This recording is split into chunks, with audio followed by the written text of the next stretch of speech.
Hi everyone. Today we're going to be talking about Nina Simone. Nina Simone had several nicknames. She was considered the high priestess of soul, although she didn't like being called that herself. She was also known as the singer of the Black Revolution and the civil rights diva. She was very active during the civil rights movement, which we'll talk about today. And she was known for her powerful stage presence and her soulful voice. She sang many different genres: gospel, pop, blues, jazz, and a lot of folk music. As a matter of fact, she classified her music mostly as folk. She also wrote an autobiography about her life, and she is one of the only popular female jazz artists that's classically trained.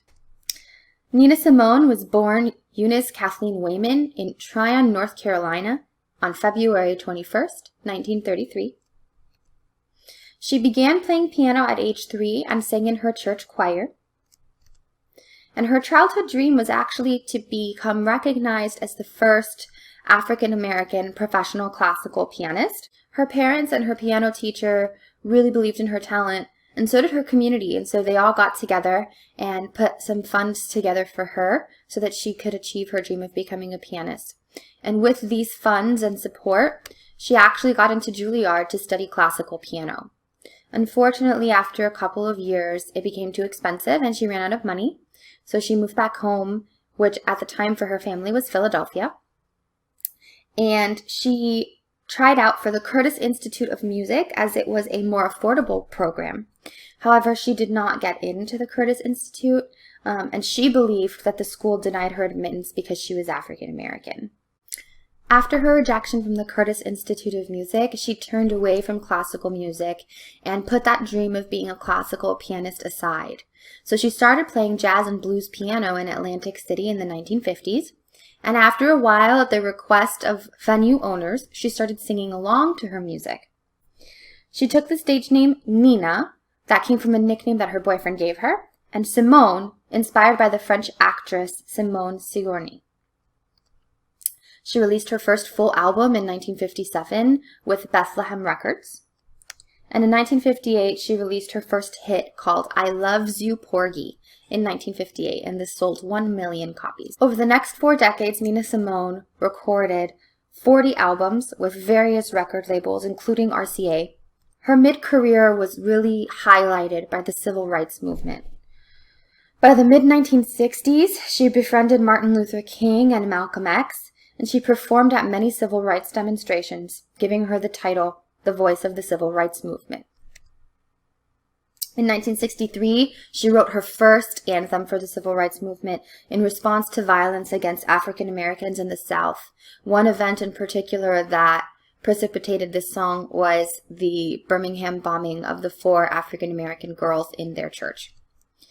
She wrote several songs during this time in the civil rights movement.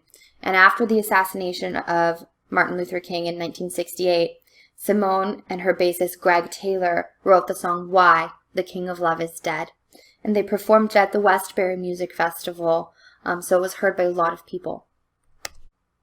After witnessing the injustices and the distress of the civil rights movement, Nina Simone didn't really want to live in the United States anymore. So she went abroad for several years and visited many places, including Barbados, but eventually she settled in the south of France.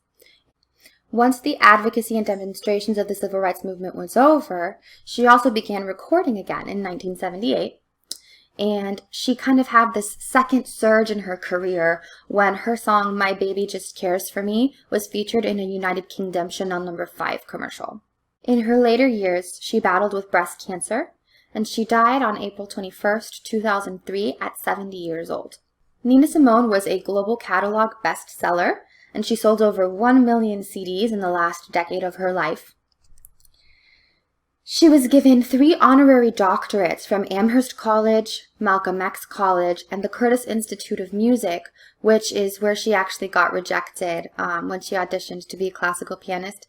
And it's said that she found out about the 3rd honorary doctorate from the Curtis Institute close to her death, and so that was probably something that was very special to her. She received 4 Grammy nominations, 2 during her life and 2 posthumously. In 2000, she was inducted into the Grammy Hall of Fame for her first hit, I Loves You, Porgy. And in 2018, she was enlisted in the Rock and Roll Hall of Fame. In 2019, the Library of Congress selected her first recording from the Civil Rights Movement to be preserved in the National Recording Registry for its artistry, historical, and cultural significance.